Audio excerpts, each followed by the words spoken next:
Sixth example देखिए। चित्र में दर्शाए अनुसार किसी सीधे तार जिसमें 12 एम्पीयर विद्युत धारा प्रवाहित हो रही है को 2 सेंटीमीटर त्रिज्या के अर्धवर्ताकार चाप में मोड़ा गया है। इस चाप के केंद्र पर चुंबकीय क्षेत्र B को माने। तो हमारे को ये पूछा है सीधे खंडों के कारण से चुंबकीय क्षेत्र कितना है। हमें ए पार्ट में ये पूछा है कि ये जो सीधा खंड है यहाँ से लेकर यहाँ तक या यहाँ से लेकर यहाँ तक, इसके कारण से इस बिंदु पर चुंबकीय क्षेत्र की तीव्रता कितनी है। बी पार्ट में हमें पूछा है कि किस रूप में अर्धवर्त द्वारा बी को दिया गया योगदान वृत्ताकार पास की योगदान से भिन्न है और किस रूप में ये एक दूसरे के समान है। तीसरे पार्ट में हमें पूछा है क्या आपके उत्तर में कोई परिवर्तन होगा यदि तार को उसी त्रिज्या के अर्धवर्त में पहले की तुलना में चित्र बी में दर्शाए अनुसार उल्टी दिशा में मोड़ दें। देखो यहाँ पर तो इधर मुड़ा हुआ है, यहाँ पर इधर मुड़ा हुआ है। यदि हम इस तार को मोड़ने की डायरेक्शन बदल दें, इसकी अपोजिट डायरेक्शन में मोड़ दें, तो क्या मैग्नेटिक फील्ड पर कोई इफेक्ट पड़ेगा। तो यहाँ पर देख लेते हैं इस क्वेश्चन को। देखिए एक बार इस क्वेश्चन को आप समझ लीजिए कि हमारे पास में एक वायर है और उस वायर को मोड़कर इस तरीके का रूप दे दिया गया है। उस वायर की जो रेडियस है वो हमने रखी है 2 सेंटीमीटर, अर्थात 2 गुणा 10⁻⁻2 मीटर की रेडियस में मोड़ दिया है और इसका शेष जो हिस्सा है वो सीधा है, इस तरीके से है। इसके साथ में हमें दे रखा है कि इस वायर में से बहने वाली जो धारा है वो 12 एम्पीयर की है। धारा 12 एम्पीयर की यहाँ से प्रवाहित हो रही है। हमें ये पूछा है पहले पार्ट में, देखिए इसको आराम से समझेंगे हम कि इसने सीधे, ये जो सीधा वाला पार्ट है, इस सीधे खंडों की वजह से इस बिंदु पर चुंबकीय क्षेत्र की तीव्रता कितनी है, वर्त के केंद्र पर चुंबकीय क्षेत्र की तीव्रता कितनी है। तो देखिए यहाँ पर हम ले लेते हैं एक धारावाही अल्पांश dl और यहाँ से देखेंगे, अब यहाँ से dot dot dot dot dot dot dot dot करते हुए ये हमने दूरी ले ली स्मॉल r।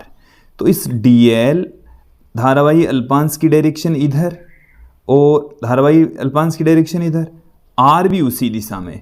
तो dl vector cross r vector, इसका मान कितना आएगा, dl r साइन 0, इसका मान आ जाएगा 0।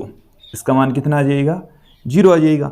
तो बायो सावर्ट का नियम हमें क्या कहता है, db vector equal to μ0 dl vector cross r vector upon 4 pi r cube. तो dl vector cross r vector 0 हो गया। तो इन सीधे वर्ताकार खंडों के कारण से इनमें अल्पांश और जो r है वो एक ही दिशा में होंगे। तत्पश्चात साइन 0 आ जाएगा, इसका मान 0 आ गया। तत्पश्चात db वेक्टर कितना आ गया, 0। तो सीधे वर्ताकार खंडों के कारण से चुंबकीय क्षेत्र कितना हो गया, 0 हो गया। सीधे वर्ताकार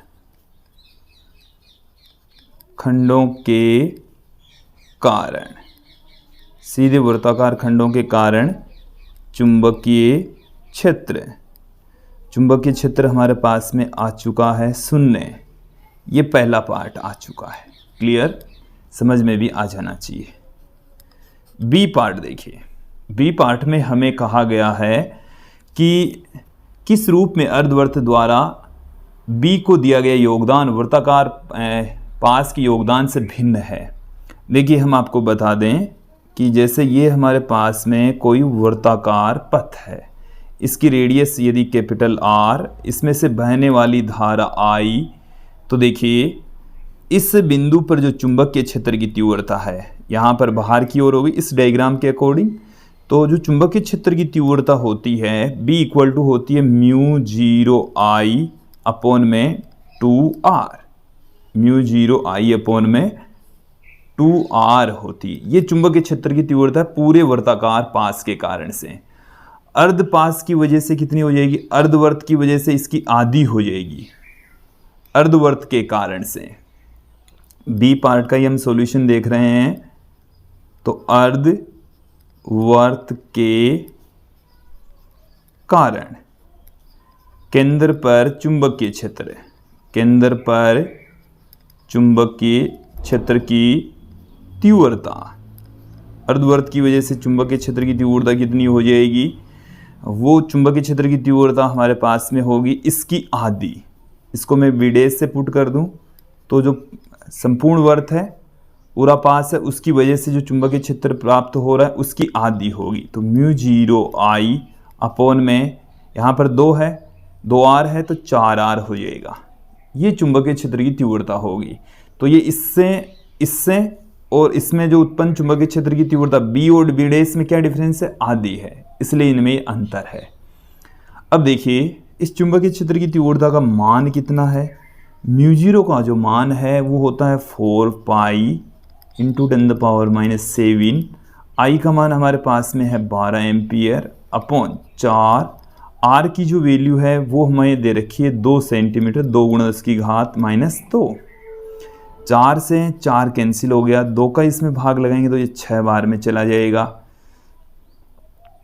तो हमारे पास में जब इसको गुणा करेंगे, पाई का मान 3.14, इसको 6 से गुणा करेंगे तो 18.86, 84 गुणा 10⁻⁻5 टेस्ला प्राप्त हो जाएगा। तो इसे हम बीडेस बराबर 1.884 गुणा 10⁻⁻4 टेस्ला पुट कर सकते हैं।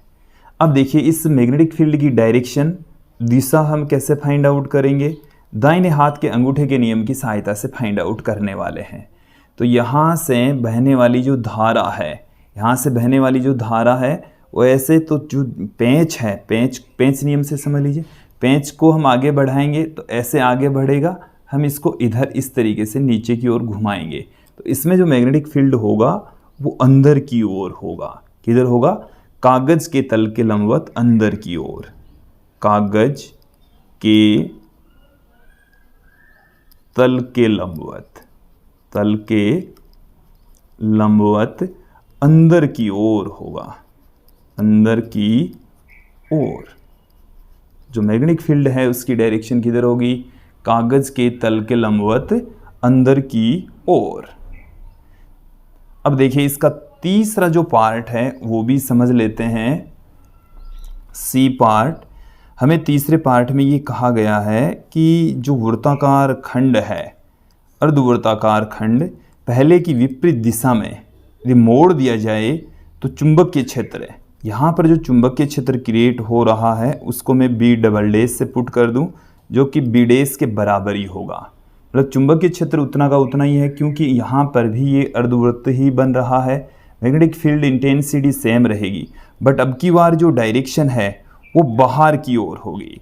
बी डबल डैश की दिशा किधर होगी, बी डबल डैश की दिशा है कागज के तल के लंबवत बाहर की ओर, कागज के तल के लंबवत, कागज के तल के लंबवत बाहर की ओर, बाहर की ओर चुंबकीय क्षेत्र की दिशा होगी। तो ये था हमारा छठा एग्जाम्पल।